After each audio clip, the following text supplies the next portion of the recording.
Welcome, everyone, to Making Sales Social Live, brought to you by Social Sales Link. I'm Bob Woods, and I'm joined by the LinkedIn Whisperer and fellow LinkedIn and social selling professional, Bryn Tillman. What's up, Bryn? Bob, how are you? Doing really, really well. And today we're going to be talking about a subject that I love because of my background, and I know that you love it too: content, especially when it comes to LinkedIn and social selling. Welcome to Making Sales Social Live, as we share LinkedIn and social selling training, strategies, and tips that will have an immediate impact on your business. Join Bryn Tillman and me, Bob Woods, every week. Making Sales Social Live. So content's really important, as it's the main way that helps salespeople, entrepreneurs, business development pros, people like us essentially, to attract, teach, and engage and nurture existing connections and potential prospects, with the goal, of course, of converting them to sales conversations. In today's show, we'll share these 7 places where you can get ideas and derive inspiration to develop those content pieces. We'll also have an ebook link for you to actually download that stuff as well. But before we get to that, Bryn, what should people look for overall with their content? That's a great question. And there's a lot of things to consider. First of all, is what is the goal of your content? If your goal of your content is to start more sales conversations, then we need to attract the right people. Bob and I had a client, it's probably a year and a half ago now since but it was a financial advisor who started sharing content and got lots and lots of engagement.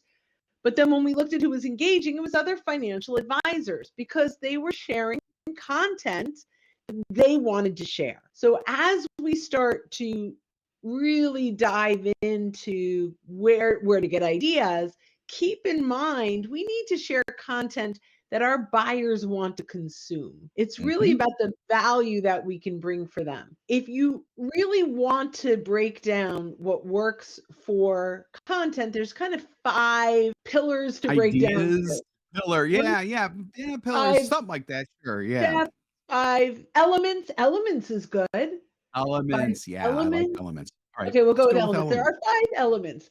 So the first one is you need to resonate with your buyer. They need to immediately see when they look at your content that you're talking to them, that this is content for them.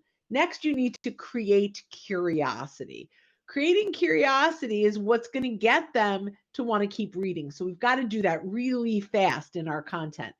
Number 3 is we need to teach them something new. That leads to number 4, which is that gets them thinking differently about their current situation. And Yep. number 5 creates a compelling moment when we move them from lurker to engager, because we can't start a conversation until we know that they're there. Yeah, and then when you combine all of those things together, you are then positioned as the thought leader and subject matter in whatever industry you're in. You call yourself a micro influencer if you want to, as well, since that's kind of a hot term lately, and I kind of I like it like too. that But term.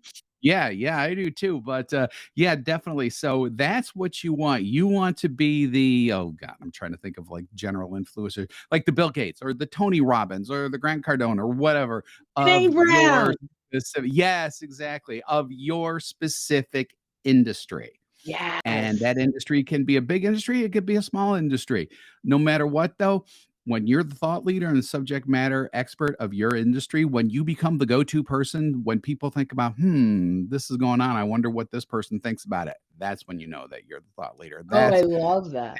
That's where content comes in to develop I want to ask yourself you a into that. question. I want to ask you a question. Even though Yeah. usually you ask me the question, I'm going to ask you the question.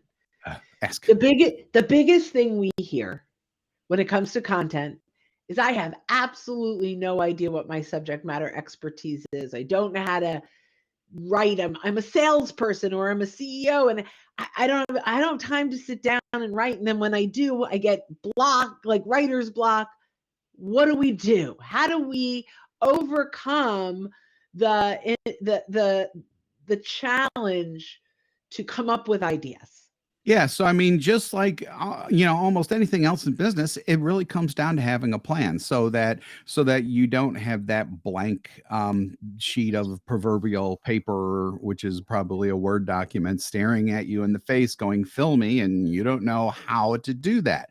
So that's why we have these seven potential places you can go to, and you probably don't even need to go to all these places either. A couple will probably do you just fine, but just know that you have up to seven to actually go to. And the very first one is one that I really, really like, because this one talks directly to what your specific clients are asking about. And this is to basically review emails that you've sent, or emails where you've had a conversation chain. And this could even be LinkedIn messages or whatever, too. But this type of thing that answers questions that your prospects and clients have asked you.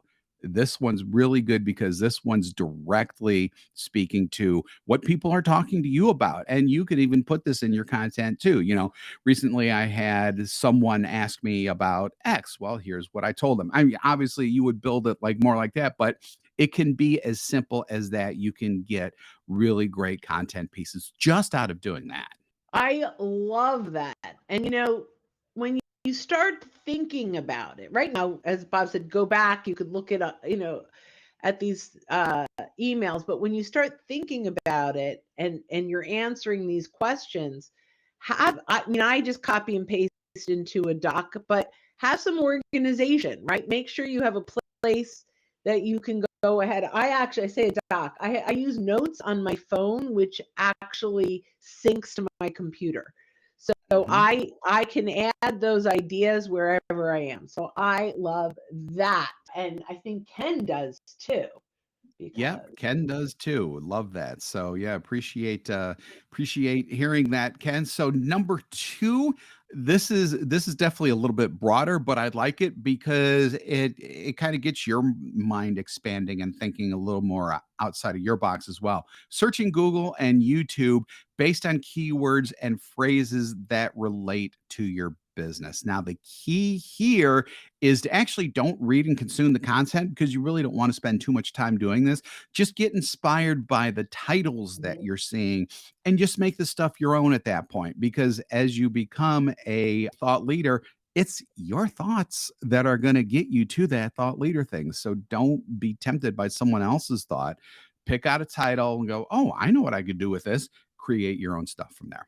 yeah, and I love that. Sometimes, and I think what you said is brilliant, which is don't listen or read or consume it before you write your own content. You could look at something, if it got lots and lots of engagement, it's clearly a topic, but we don't want to plagiarize, which might happen if we listen to something not even accidentally, Inadvertently, very, very inadvertently. inadvertently. Yes, Right? So, absolutely. however, what I love is after you've published it, go back and listen to that or watch it or read it, and then mention that person in the comments, asking, or send it to them directly saying, I know that this is an area that you are an industry expert in, and I would love your thoughts. Or link their other posts to that and mention them, like, so that you're Yep, driving traffic back. But yep. listen to it and make sure you agree with it. But that's a great way to take an influencer and leverage their network. So great one. What's number three? Number three is searching for past conferences and keynote speakers within those conferences that your prospects and clients either attended or you could imagine them attending. Because conferences nowadays are still a little bit tricky at times. But check out the keynote topics as well as other topics that come up. And the reason why you want to do that is because these events were already vetted. All of these topics were already vetted by the people who put on the conference. So you know that there's some thought that went into this. And so they'll likely be topics that your audience is attracted to, because they were attracted, they were hopefully attracted to at least consider going to this conference. Why not borrow those ideas? And again, just pick up the titles or whatever, and then you could do everything that Bryn suggested as well there. So the fourth one is a site that I'm sure no one has heard of and no one spends any amount of time whatsoever on. Money. Amazon. So, but we're going to use Amazon in a very specific way here. And you could do other book sites and things like that with this too. We just pick on Amazon because they're Amazon. So, search for best-selling books in your industry and look at the table of contents. So again, you're not consuming the whole book. If the table of contents is listed for these books, simply grab inspiration from the table of contents and then write about whatever it is that you picked up from your perspective, because again, you're promoting your thought leadership, you're promoting your subject matter expertise. Yeah, and really it's just inspiring the idea, right? So I love that.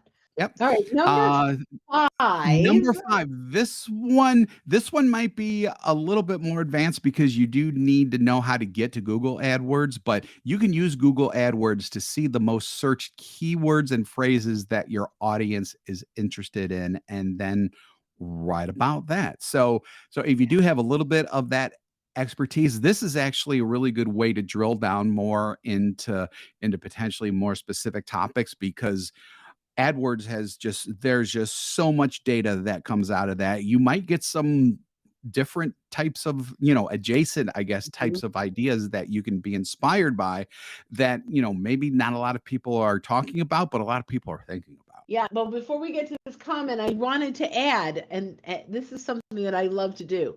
If you Google a topic and then scroll all the way down to the end of the first page, it will show you keywords and phrases that other Yep. people have been searching for related to that topic. And that's another Yeah, that's place to get true. inspiration. Yeah, that's true. And if you're like, well, I don't want to do AdWords, but I do want to do what Bryn just suggested, that's more than fine too. I mean, that's another really good place to go to. So number Awesome. 6, and this is another one of my favorites too, just because I love LinkedIn polls. So use LinkedIn polls to learn from your audience. So again, this is you actually learning things directly from your audience because you're asking them about it. So when you do the polls, give them several topics to choose from. Also, very important to ask them to share in comments not only more insights about that poll as well, you can also ask them about other topics that they're interested in as well. You know, find out what your audience wants by asking them. Yeah, I absolutely am obsessed with LinkedIn polls for lots of reasons. One, just that it's a little bit of research. So what if you reach out with what is your number one priority for 2023 around X, Y, and Z? Or what is the number one challenge you see happening, right? Mhm. And you have 4, you can take a look at what your audience really thinks and drill into that content, but you can take that poll and create content from that poll, make an ebook that talks about, like, here was the question to the poll, and then 27% of people answered this, and then you could put in content around that. 15 said this. I'm not going to all 4 because I can't add to 100, but ultimately you can take that poll itself and create content. So love that. There are so many different ways to develop content that really can germinate from one initial inspired thought through anything that we mention here. I mean, there are so many different ways to, like, start a poll, do results from that poll, and just take things from there. You can do videos based on the poll. You can do, there's so many True. different things that it's mind-boggling. You just need to get started, and that's what this episode of this podcast is all about, to really get you started. And then once you start doing this, even after a couple times, you're going to think, oh my god, I can do this, I can do this, I can do this, I can do this. And then you are well on your way to becoming that thought leader in your industry. So we're And gonna number 7. Number 7, use hashtags to find trending content. And you can do this on LinkedIn. So the key here is to identify the hashtags your clients and prospects are using, not your competitors. So just look at the content they're sharing and the hashtags they're using, develop your own ideas based on that. Again, maybe not necessarily really delve to what they're talking about, develop your own ideas, promote your own thought leadership. I love it. So let's bring this in for a landing. We are going to bring this in for a landing by reminding you it's the ebook is at socialsaleslink.com/inspire. Socialsaleslink.com inspire I should say. Yeah, we have a question here. If I create a poll, I'll read. You can read. Okay. So Ron Fleming asks, if I create a poll and then I send that poll into the message inboxes of several connections all in one action, do they all get individual messages or can they all see each other in the subject line? So yeah. So there are three answers here. The first one is if you send the poll from the send button, send it to one person at a time, or if there's a couple people inside of the same organization or friends, you can add them, but there's no blind copy. So they will see it. Number two, if you grab the link from the poll, so if you click on the three dots and copy the link, you could actually send that out in a newsletter or a blind CC in email if you choose to, so that they can get it that way. And then the third, I had a third. I just said two. So the only blind copy that's going to happen though is in your email. Sending it directly into the inbox. Oh, I think that's if you send it to one person, it's a private message. That's what my three were. One person is a private message, but if you send it to a group of people, they will see each other. There are times where it's fine. Right. So we, our membership, we have there's probably 40-ish people in a LinkedIn message. We have a lot more members than that, but 40 people that are in this LinkedIn messaging group. So if we put in a poll there, all of them will get notified that there's a new poll, but we've all agreed to be in this group messaging. So that's it. Yeah. Generally speaking, you don't want to put someone into a group message type of environment if they haven't already said, yes, I want to be in this group message environment.